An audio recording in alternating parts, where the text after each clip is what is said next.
안녕하세요.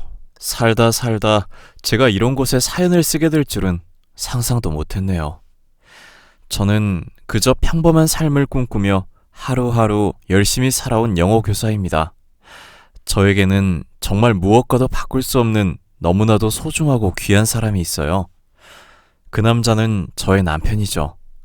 저는 부모님이 안 계셔요. 아버지랑 어머니는 제가 7살 때 두 분이서 이혼을 하시고 저는 이혼 가정의 아이로 할머니 손에서 자라게 되었죠. 그래서 어릴 때부터 애들한테 야, 니는 엄마 아빠 없다며? 그래서 할머니랑 둘이 산다며. 우리 엄마가 그랬어. 너네 엄마 아빠 이혼해서 너가 할머니 손에 맡겨진 거라고. 이런 말들로 어린 저를 속상하게 만들었죠. 그래서 저는 성격이 소심하고 남들 눈에 안 띄고 착하게 살려고 노력했던 것 같아요. 괜히 책 잡히는 일을 만들고 싶지 않았죠.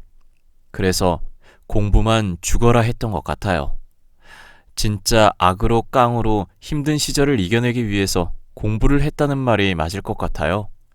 정말 죽어라 일하니까 어느 순간 저는 전교 1등을 하고 있었고 꿈에 그리던 교대에 입학하게 되었어요. 정말로 너무나도 기쁘고 신기했어요. 와, 정말 간절히 원하면 이루어지는구나. 그때 그 느낌을 처음 알았습니다. 그래서 대학에 가서도 공부하는 재미로 하루하루 살았던 것 같아요. 공부하는 게 너무너무 재미있고 아이들에게 좋은 선생님이 되고 싶은 게 저의 작은 꿈이었거든요. 그런데 그렇게 공부만 하고 살다 보니까 어느새 저는 남자친구 한 번 만들지 못한 그런 여자가 되어 있었던 겁니다. 아이들을 가르치는 일을 시작했을 때 저는 거의 결혼 정년기가 되었고 황급하게 결혼할 사람을 찾아야 했어요. 아유, 쌤은 얼굴도 이쁘고 늘씬하고 또 직업도 좋으니까 시집 잘 갈 거야. 왜? 교사들은 좋은 집안으로 시집 잘 가잖아.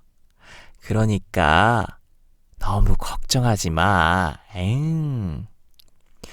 주변에 있는 사람들은 저에게 시집 알아서 잘 갈 거라고 말했죠. 그래서 저도 안일하게 있다가 갑자기 발등에 불 떨어진 사람처럼 막 모임에 나가서 사람들을 만나고 그랬어요. 저도 모르게 제가 노처녀가 될까봐 두려움이 있었던 것 같아요. 그런데 참 사람 인연이라는 게 신기한 게 제가 노력할 때는 인연이 안 찾아오더니 마음을 비우고 하루하루 살아가고 있을 때는 인연이 신기하게 찾아오는 겁니다. 어느 카페에서 누군가 공부를 하고 있던 저에게 휴지를 건네는 거였어요. 휴지에는 멀리서부터 지켜봤는데 정말 너무너무 마음에 들어서 정말 용기를 내서 이렇게 전화번호 드립니다. 혹시 괜찮으시다면 나중에 만나서 커피라도 한잔 하실래요? 저는 깜짝 놀랐어요. 저는 한 번도 이런 경험이 없었거든요. 나중에는 긴장이 되어서 손이 달달 떨리더라고요. 그 남자는 저에게 간단히 인사를 하고 그 카페를 떠났고 휴지를 손에 넣은 저는 정말 이거를 연락해야 하나? 이상한 사람 아니야? 나 말고도 다른 여자들한테 이런 휴지 다 보내는 거 아니야? 전 별의별 생각이 다 들기 시작했습니다. 뭔가 그때는 불안했던 것 같아요. 그러다가 에이, 지금 용기 안 내면 언제 내가 용기 내겠어. 저는 결심했죠. 그 남자에게 연락을 하기로요. 안녕하세요. 아까 카페에서 휴지 받은 사람이에요. 용기 내주셔서 감사합니다. 연락 기다렸어요. 오늘 하루 종일 핸드폰만 붙잡고 있었던 것 같아요. 연락 주셔서 정말 감사합니다. 혹시 시간 괜찮으시다면 만나서 이야기라도 좀 할 수 있을까요? 그렇게 간단한 대화를 나누고 저희는 만나게 되었어요. 생각보다 그 남자는 쑥스러움도 많고 조용한 사람이었습니다. 그런데 첫눈에 저를 보고 반해서 번호를 준 거였어요. 얼마나 놀랐는지 몰랐죠. 와, 정말 내가 좋았나 보네. 원래 성격이 이렇게 차분하고 조용한 사람이 어떻게 번호를 딸 생각을 다 했대? 저는 진중하고 생각보다 괜찮은 그 남자의 모습에 빠지게 되었고 점점 더 진지한 미래를 생각하게 되었어요. 서로가 마음에 들었던 저희는 결국 교제를 하게 되었고 1년 가까운 시간이 흘렀을 때 저는 고백을 받게 되었습니다. 아니, 정확히 말하자면 청혼이었지요. 당신, 우리가 커피숍에서 처음 만나고 사귀게 된 지 오늘이 1년이 되는 날이야. 그동안 정말 사업하느라 나는 혼자서 외롭게 살아왔거든. 그런데 이런 내게 너무나도 큰 선물인 당신이 찾아와서 나 요즘 하루하루가 행복하다? 나 혼자서 일할 때는 물 한 모금 없이 사막을 걷는 것 같았는데 당신이 내 곁에 다가온 이후로 이제는 내 삶이 사막이 아니라 오아시스 같아. 눈 뜨는 게 기분 좋고 웃으면서 잘 수 있어. 당신, 나는 당신한테 최선을 다할 자신이 있어. 당신을 위해서 살 자신이 있어. 내가 하는 모든 것들은 당신을 위한 것이야. 한번 나를 믿고 결혼해 줄래? 정말 진심이야. 남편은 태연한 척, 긴장하지 않는 척 저에게 말을 꺼냈지만 테이블 아래로 덜덜 떨리는 손을 본 저는 웃음이 나왔어요. 자기 엄청 떨고 있는 거 알아? 나 궁금했어. 당신이 언제 나한테 고백하는지. 당신의 질문에 대한 나의 대답은 당연히 예스야. 당신이 아니면 내가 누구랑 결혼하겠어. 저희는 그렇게 결혼하게 되었어요. 결혼 준비를 하면서 남편이 저에게 그러더라고요. 사실 나 부모님 없이 살아왔어. 아니, 솔직히 말하면 내가 엄마와 연을 끊은 거지. 그래서 결혼식만큼은 그냥 가까운 사람들끼리 모여서 스몰 웨딩으로 하고 싶어. 저는 그 사람의 고백에 깜짝 놀랐어요. 연애 때도 부모님 이야기를 안 해서 저는 잘 모르고 있었거든요. 그래서 조금 더 그 사람의 이야기를 들어보았어요. 알고 보니까 어머님과 남친이 오래전부터 둘이 살아왔나 봐요. 아버님은 알코올 중독으로 인해서 중간에 뇌출혈이 생겨서 생을 마감하셨던 거고요. 그런데 어머님이 엄청 일을 버리고 귀가 얇은 스타일이셨나 봐요. 그래서 아버님이 남기고 간 보험금이랑 집 같은 것도 싹 다 날려먹은 거였죠. 그것 때문에 엄청 어머님이랑 남편이 싸우고 난리가 난 거였습니다. 남편은 엄마, 제발 남들 말 듣지 말고 그냥 투자도 하지 마. 왜 그렇게 쉽게 돈을 벌려고 해? 그렇게 좋은 투자 정보가 있으면 그 사람들이 빚을 내서라도 돈을 투자했겠지. 그 귀한 정보를 왜 엄마한테 알려주겠어? 아니, 네가 뭘 안다고 엄마 인생에 이래라 저래라야. 아휴. 이런 식으로 엄청 싸우고 사이가 안 좋아진 겁니다. 그러다가 남편은 성인이 되어서 이제 대학을 다니다가 중퇴 이후에 사업을 하게 되었고 어머님은 또 나름대로 일을 벌리느라 또 남편과 사이가 안 좋아진 거였죠. 그래서 서서히 연락을 끊은 거고 거의 남남처럼 살게 된 거였어요. 그런데 저는 아무리 그래도 부모와의 연은 끊는 것보다 잘 푸는 게 낫다는 입장이었거든요. 그래도 어머님한테 우리 결혼한다는 거 말하는 게 낫지 않아? 나중에 어머님이 아시면 당신도 그렇지만 내 입장이 곤란해질 것 같아서. 저의 말을 들은 남편은 그래, 당신이 하는 말도 일리가 있네. 하긴 내가 언제까지 엄마랑 계속 이렇게 인연을 끊고 살겠어. 알겠어. 당신 말대로 엄마한테 이야기해볼게. 그리고 결혼식에 부를게. 남편은 저를 위해서 큰 용기를 내준 거였어요. 아무래도 상견례나 결혼식에 남편의 가족들이 아무도 안 오면 저희 가족들이나 지인들이 이상하게 생각할 게 뻔했으니까 남편이 저를 위해서 배려해 준 거였습니다. 어머님은 처음에 남편의 결혼 소식을 듣고 극대노하셨어요. 너가 아주 엄마한테 허락도 안 받고 어디서 여자를 사귀어가지고 그냥 막 결혼한다고 뭐라고 하셨죠. 그래도 남편은 꾹 참고 원래는 엄마한테 결혼 소식 말 안 하려고 하다가 와이프가 아무래도 시부모님한테는 말씀을 드리는 게 나을 것 같다고 나를 설득해서 내가 지금 엄마한테 이렇게 소식 전하는 거야. 원래는 나 아예 말도 안 하고 몰래 결혼하려고 했어. 어머님이 오해하시는 부분을 풀기 위해서 제가 어머님과 통화를 하고 만나서 이야기를 했습니다. 어머님은 마음은 여린 분이었어요. 다만 그 마음과는 다르게 말이 막 나가는 사람이었고요. 그래서 본의 아니게 의도한 거와는 다르게 본인의 친자식에게 상처를 주게 되는 꼴이었습니다.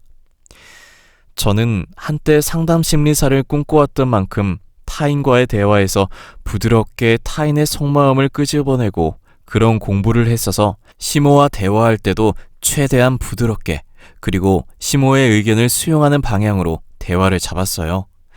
그러다 보니까 어머님이 말도 편하게 하시고 막말이 안 나오게 된 거죠.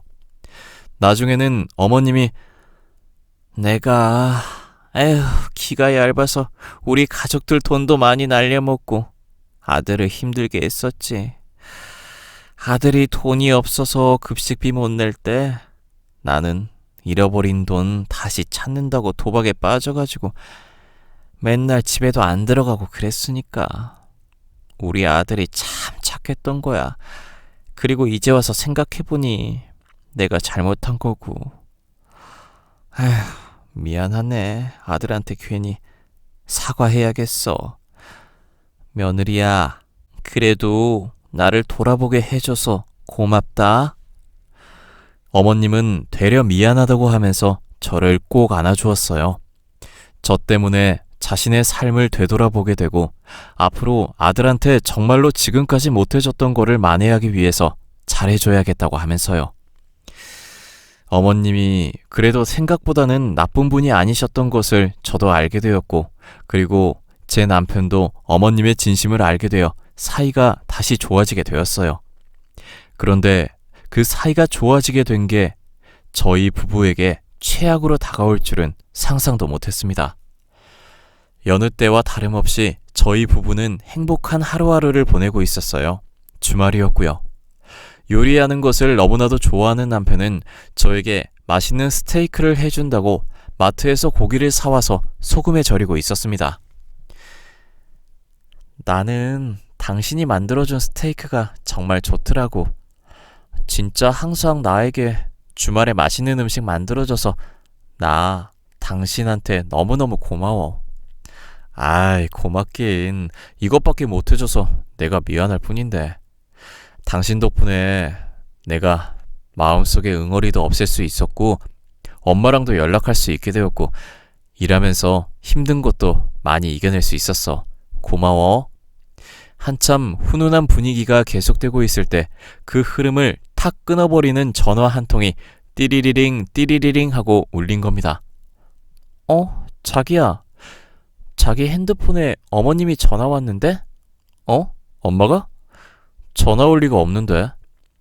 남편은 어머님의 전화를 받았습니다. 그리고 수화기 너머로 들리는 어머님의 목소리는 정말로 초췌하고 무슨 일이 있는 것만 같았습니다. 엿들어서 들어보니 어머님이 대학병원에서 검진을 받았는데 간암 판정을 받으신 거였어요. 요새 안색이 안 좋고 뭔가 자꾸 소화도 안 되고 입맛도 없는 것 같다고 하시길래 제가 혹시 모르니까 건강검진 받아보라고 했거든요. 아는 분한테 부탁해서 예약을 하고 검진을 받았는데 거기서 조직 결과에서 암이 나온 겁니다. 간암이 정말로 무서운 게 재발과 전이가 엄청 잦아서 거의 완치가 불가능한 병이거든요. 비록 초기에 발견하면 힘 크게 들이는 것 없이 치료할 수 있지만 말기까지 병이 퍼진 상태면 그거는 답이 없는 상태인 겁니다. 그런데 어머님은 3기 판정을 받으신 거였어요. 아들, 어쩌면 좋니? 엄마 절제술로는 안 되고 아마도 간이식을 해야 한다고 하는데, 그래도 간이식 받으면 80%는 10년 정도 살 수 있다고 하니까 엄마 좀 도와줘라, 아들. 엄마 살고 싶어. 어머님은 살려달라고 아드님한테 전화한 거였어요. 엄마를 별로 안 좋아하고 어찌 보면 남처럼 생각하는 제 남편도 어머님의 흐느끼는 목소리를 들으니 감정이 동요했나 봐요. 엄마, 걱정하지 마요. 내 간 줄게. 나도 검사 받아볼게. 어떻게든 살 방법이 있을 거야. 우리나라 의술이 얼마나 많이 발전했는데. 엄마, 울지 말고. 남편은 어머님을 달래주었습니다. 그리고 저희는 전화를 끊고 바로 어머님이 계신 병원으로 달려갔어요. 어머님은 병원 의자에서 망연자실한 채로 앉아 있었습니다. 아무래도 혈육인 자기 엄마가 아프다 보니까 남편도 많이 힘들어하고 있는 상황이었어요. 그 모습을 보니까 저도 마음이 안 좋더라고요. 남편은 바로 의료진한테 간 이식 수술 가능한지 조직검사 해보고 싶다고 말했습니다.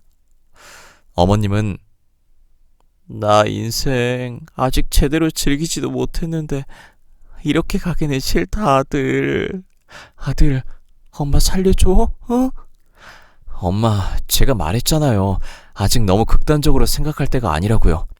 간암 판정 받고도 잘 사는 사람들 많고, 간이식 말고 표적 항암 치료 같은 것도 있고 다양한 방법이 있으니까 너무 걱정 말아요. 그리고 날 믿어요. 엄마, 제가 어떻게든 엄마 살 수 있도록 노력할게요. 하지만 남편의 조직검사 결과는 어머님에게 간이식 하는 것은 불가능하다는 결과를 받게 되었어요. 남편은 힘들어했습니다. 그때 저는 용기를 냈습니다. 어머님의 건강으로 인해서 남편이 힘들어하니까 그게 저에게는 또 다른 큰 고통으로 다가오더라고요. 그래서 용기를 내어 저는 자기야, 나도 조직검사랑 간이식 되는지 검사 받아보고 싶어. 뭐라고? 아니, 만약에 조직검사에서 이식 가능하다고 하면 당신 어떻게 할 건데? 엄마한테 간을 줄 수 있겠어? 당신한테 간이식은 너무나도 큰일 아냐? 당연히 큰일이지. 그런데 간이식 하는 것보다 더 힘든 거는 당신이 힘들어하는 거야. 내 세상의 전부는 당신인데 당신이 이렇게 무기력하게 아무것도 못하고 누워있으니까 내가 너무 고통스러워서, 그리고 어머님한테 도움드리고 싶어서 그런 것도 있고, 나도 이제는 어머님과 가족이니까. 남편은 감동받은 눈빛을 했습니다. 그렇게 저는 입원한 어머님의 병원에서 조직검사를 받았어요. 그리고 어머님에게 말 안 하고 병원에 살짝 들려서 병문안을 가려고 했죠. 그런데 그 병실에서 흘러나오는 이야기를 듣고 저는 손이 달달 떨렸습니다. 어머님은 누군가와 전화 통화를 하는 듯 했고 그 통화 내용은 저희 부부에 대한 이야기였습니다. 그런데 차마 사람이라면 할 수 없는 파렴치한 말들을 어머님은 전화 통화를 하면서 쏟아내시더라고요. 그래, 내가 며느리 덕분에 아들이랑 화해했잖아. 아, 몰라. 어쩌다가 내가 간암이 걸린 건지. 한번 제대로 놀아야 하는데 간암 걸려서 진짜 꼼짝 죽는 인생인 줄 알았는데, 그래도 며느리 조직검사 잘 되어서 나한테 간이식 해줬으면 좋겠다. 야, 박춘자, 너는 네 며느리한테 잘해라. 어떤 며느리가 시모를 위해서 간이식 해주냐? 아, 몰라. 며느리야 그런 존재인 거지. 원래 쓰다버리는 게 며느리 아냐? 어차피 남남인데 남인 며느리가 나한테 간 주면 좋은 거지. 야, 박춘자, 너 여전하구나. 고마운지 모르고 아주 손바닥 안에 가지고 싶은 게 들어갔다 생각하면 바로 본색을 드러내는 너. 아유, 그러다가 오래 못 가. 만약에 조직검사에 일치했는데 며느리가 시모한테 간이식 안 해준다고 하면 어쩔 건데? 며느리가 그러면 어쩔 거냐고? 그러면 며느리 죽여버려야지. 유명한 것. 내 아들 프랜차이즈 치킨 사업으로 대박나고 주식회사까지 설립하니까 부자라고 생각해서 지금 며느리가 내 아들한테 접근한 거야. 그런 꽃뱀한테 내가 왜 측은지심을 가져야 해? 우리 아들 데리고 갔으니까 간덩이 하나 정도는 아들을 낳아준 시모한테 줄 수 있는 거잖아? 아유, 농담이야. 뭐 이런 대화의 내용이었습니다. 하지만 전반적인 대화의 흐름은 아들은 나의 돈줄이고 며느리는 쓰다가 버리는 일회용 쓰레기 같은 존재라는 거였어요. 저는 진짜 너무너무 놀랐고 두 얼굴의 모습을 가지고 있는 어머님의 이중성에 토가 나올 정도로 역겨웠습니다. 저는 바로 남편한테 전화했어요. 그리고 말했죠. 당신, 나 어머님이 조직검사 H 나와도 간이식 안 해드리고 싶어. 어머님이 나를 이렇게 만만하게 보고 나에 대해서 이런 생각을 가지고 있는 줄은 정말 꿈에도 몰랐네. 어떻게 이럴 수가 있지? 남편은 저의 이야기를 듣고 진짜 호랑이처럼 분노했어요. 뭐라고? 엄마가 그랬다고? 역시 엄마는 변하지 않았어. 박춘자, 엄마 도박 빚으로 힘들다고 나 고아원에 버리려고 하고 내가 23살 때 피땀 흘려서 모은 군대 월급 나도 모르게 빼돌려서 도박에 쓰고 그리고 내가 뭐하는 짓이냐고 돈 내놓으라고 따지니까 내 뺨 날린 엄마. 내가 교통사고 나서 혼수 상태에 있을 때 남자친구 만난다고 아들 병원에 한 번도 얼굴 안 보인 엄마. 자기 이득을 위해서라면 아들도 버리고 이용해먹는 우리 엄마.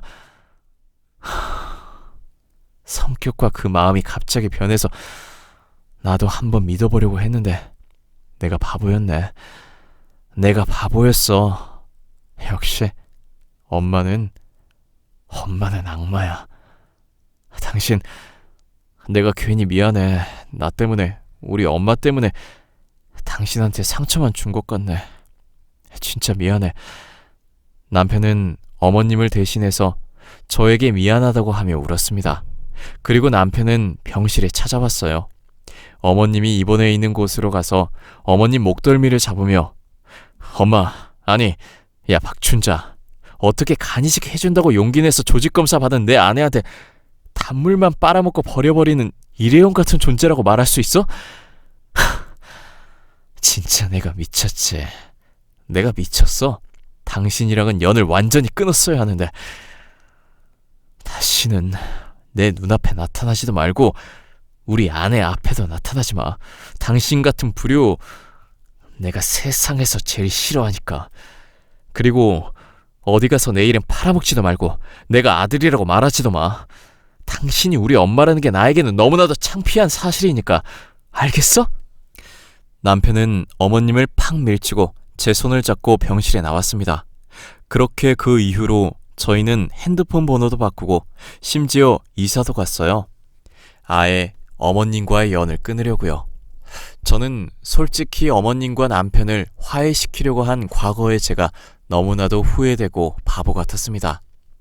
남의 집안에 대해서 잘 알지도 못하면서 괜히 제가 오지랖을 부려서 악마 같은 존재인 어머님을 남편의 곁으로 다시 끌고 온 것 같았어요. 너무나도 후회되고 저의 행동이 반성되었죠. 미안해 자기야. 나는 그냥 그래도 피는 물보다 진하니까 그래도 가족이 있어야 좋은 인생이라고 생각했는데 내가 바보 같았네. 아무리 낳아준 부모라도 남보다 못한 사이가 있는 건데 난 그걸 몰랐어. 아니야. 당신 괜찮아. 그래도 뭐 당신 덕분에 엄마한테 할 만큼 다 노력했다는 생각이 들어서 나 이제는 엄마라는 존재에 대해서 미련이 없다. 우리 이제 꽃길만 걷자. 응? 지금까지 힘들었던 거는 다 잊어버리자. 나도 훌훌 털어버리려고. 그렇게 남편과 저는 그 사건에 대해서 좋게 이야기했어요. 저희는 잔잔하고 행복한 하루하루를 보낼 수 있을 줄 알았죠. 그 사건이 벌어지기 전까지요. 남편이 일주일 동안 지방으로 출장을 가야 했던 때가 있었어요. 치킨 프랜차이즈 가맹점이 30개가 넘는 곳을 운영 중이었던 남편이 지방 가맹점을 점검을 한다고 했거든요. 그 사이에 사실 저도 할머니 댁에 가 있는다고 했어요. 그렇게 일주일간 저희 집이 비워지는 날이 있었습니다. 할머니 댁에 간 저는 중간에 집에서 뭐 확인해야 할 자료가 생겼고, 그래서 중간에 집에 가게 되었습니다. 집에 가서 자료들을 사진 찍어서 저장을 하고 잠깐 집에서 한숨 자고 있을 때 갑자기 비밀번호가 띠띠띠 하고 열리는 겁니다. 작은 쪽방에서 잠을 자고 있었던 저는 제가 꿈결에 잘못 들은 줄 알았어요. 그런데 그때 선명하게 저의 귓가에 어머님의 목소리와 한 남자의 나지막한 저음의 목소리가 들리는 겁니다. 아니, 여기 아들 도장이 있다니까. 아들이 맨날 명주실 안에다가 도장이랑 통장이랑 서류를 뒀어. 아이 참, 일주일 동안 아들네 집 비운다는 거는 맞지? 중간에 사람 들어오면 어떻게 해? 맞다니까. 내가 아는 탐정한테 뒷조사 좀 하라고 해서 알아봤어. 내가 지금 수명이 5년인데 즐길 거 다 즐기고 죽어야지. 아유, 아들놈 고약한 이 개놈 같은 아들. 엄마가 낳아준 은혜도 모르고 지랑 마누랑만 호의호식하면서 사는데 내가 그 꼴을 그냥 볼 순 없지. 아들놈 돈도 많으니 그 돈 좀 나도 넉넉하게 써보자 아주. 확시. 어머님이 한 남자와 저희 집에 들어와서 인감도장을 찾으려고 무단 침입을 한 거였습니다. 순간 너무너무 무섭더라고요.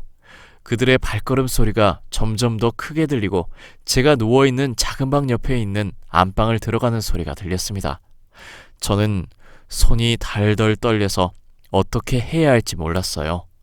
제가 지금 방을 나가면 어떤 화를 당할지 모르는 상황이었고 남편에게 전화를 하자니 목소리가 들릴 것 같고 또 지방에 있는 남편이 저를 위해서 해줄 수 있는 게 단 한 개도 없는 상황이었으니까요. 그래서 저는 너무너무 무서웠습니다. 그때 제가 기지를 발휘해서 경찰한테 신고 문자를 보낸 거였어요. 저희 집 주소랑 도어락 비밀번호를 적어서 납치를 당했다고 한 거죠. 정직하게 시모가 집에 왔다고 구해달라고 하면 일반적인 사람들은 이 상황을 제대로 이해하지도 못할 거고 별일 아닌 취급을 하면서 저를 무시할 게 뻔했으니까요. 별로 중요한 일이 아니라고 생각하고 출동도 늦게 할 거라고 생각해서 납치당했다고 하니까 진짜 4분도 안 되어서 경찰들이 저희 집 도어락 문을 열고 들어온 겁니다. 어머님과 그 남자는 어이 뭐야 깜짝 놀라 소리를 질렀어요. 경찰들은 지금 신고가 들어와서 저희가 여기 집에 들어온 건데 어떻게 되시죠? 여기 집주인과의 관계가 어떻게 되긴.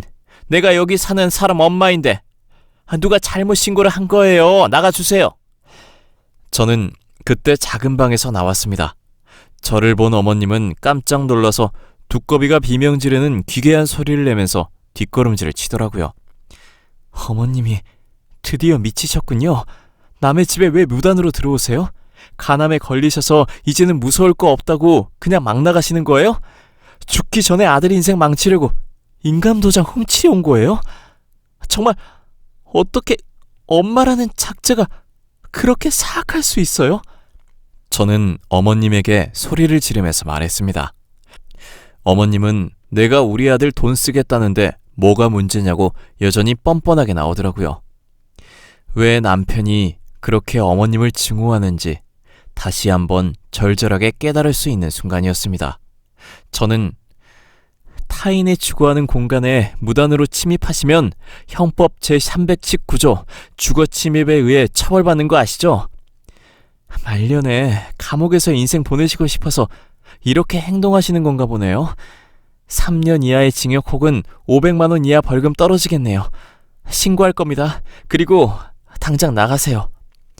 저는 경찰에게 이 사람들 나가게 해달라고 말했고 결국 어머님과 어머님의 애인은 경찰의 손에 이끌려 질질 끌려나갔습니다. 서에서 조사를 받았고 소식을 들은 남편은 바로 집으로 올라왔어요. 뒤늦게 상황 파악을 한 남편은 경찰서에서 조사받고 있는 어머니에게 정말 낳았다고 다 부모는 아니군요. 어떻게 남보다 이렇게 못할 수가 있어요? 아무리 남의 자식이라도 함부로 안 하는데 친자식 인생 망치려고 인감 도장 훔치고. 어머니, 아니, 아줌마, 당신 같은 엄마는 이제 내 엄마 아니니까 다시는 내 눈앞에 나타나지 마. 그리고 감방에 가. 알겠어? 결국 어머님은 구속수사를 받게 되었어요. 간암 투병 중임에도 불구하고 이전에 저지른 죄 때문에 기소 유예 중인 사건들이 몇 개 있었고 전에도 동종 범죄가 있었어서 구속이 불가피했던 거죠. 정말 소름이 끼치더라고요. 어머님은 저에게 간이식을 받지 못하게 되자 항암제인 넥시바, 렘비마, 티센트릭 치료와 색전술이라는 치료를 병행하다가 수술을 하셨고 퇴원해서 약 먹으면서 범죄를 계획한 거였어요. 정말 죽음을 앞두고서 그렇게 아들 인생을 망치려고 작정하고 그딴 짓을 저지른 어머님이 너무나도 이해가 가지 않았습니다.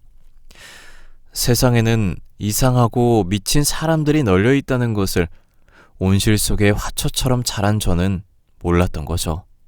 그래도 저는 저희 부모님이 이혼하시고 할머니 손에서 자라면서 애들한테 따돌림도 당하고 나름대로 굉장히 힘들게 컸다고 생각했는데 뒤를 돌아보니 저는 힘든 게 아니었던 겁니다. 정말 제가 생각하는 것 이상으로 세상에는 또라이들이 많았던 거죠. 그 중에 한 명이 저희 시모였던 거였고요. 저희는 또다시 이사를 가게 되었어요. 그리고 어머님은 결국 집행유예 중에 동종 범죄를 저질러서 실형이 확정되었고 얼마 안 남은 인생을 감옥에서 보내게 되었어요. 남편은 저에게 그러더라고요. 엄마가 그냥 죽었으면 좋겠다.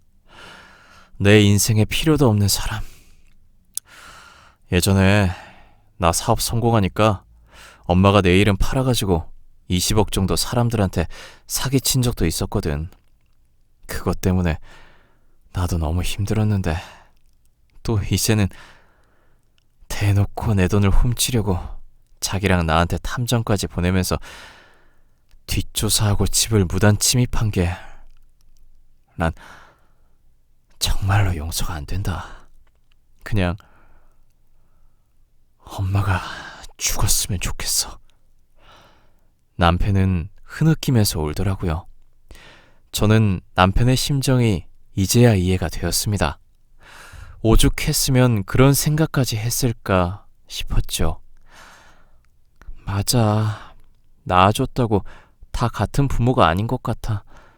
당신 그동안 그렇게 못되고 악한 마음을 가진 어머님 밑에서 살아오느라 너무 고생 많았어.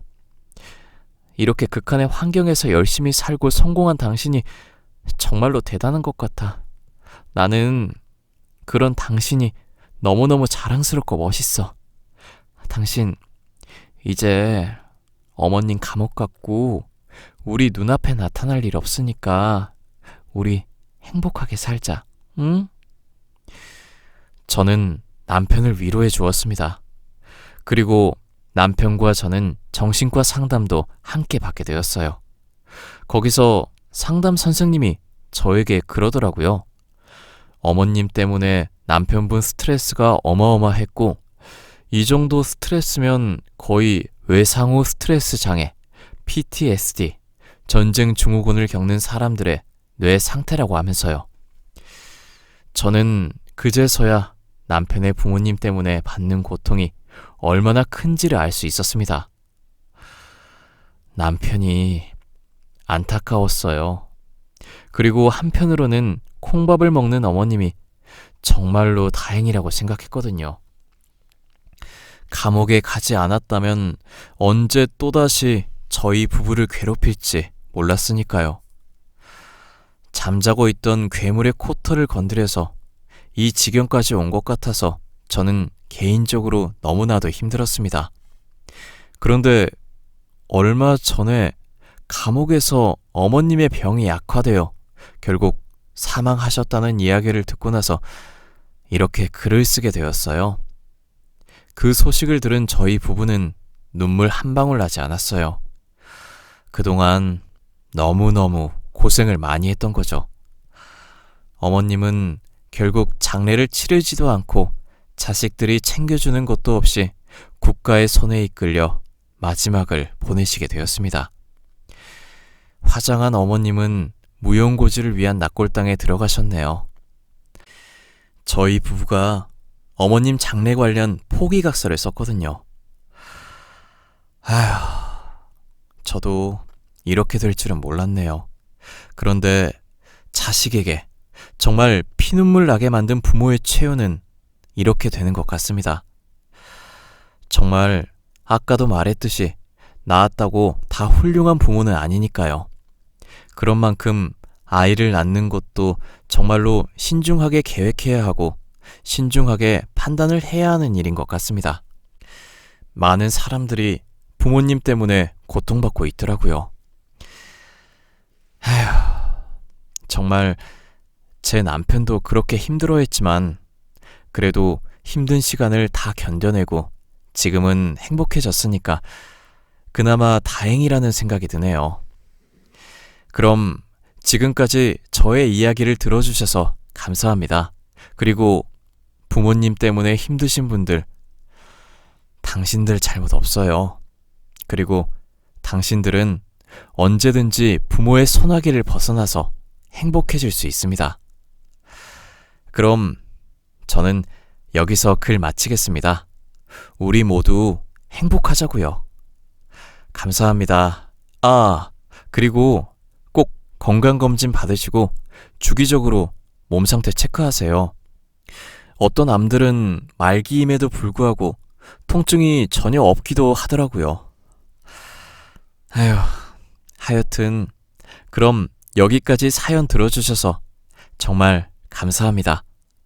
모두들 행복하세요. 건강 조심하시고요.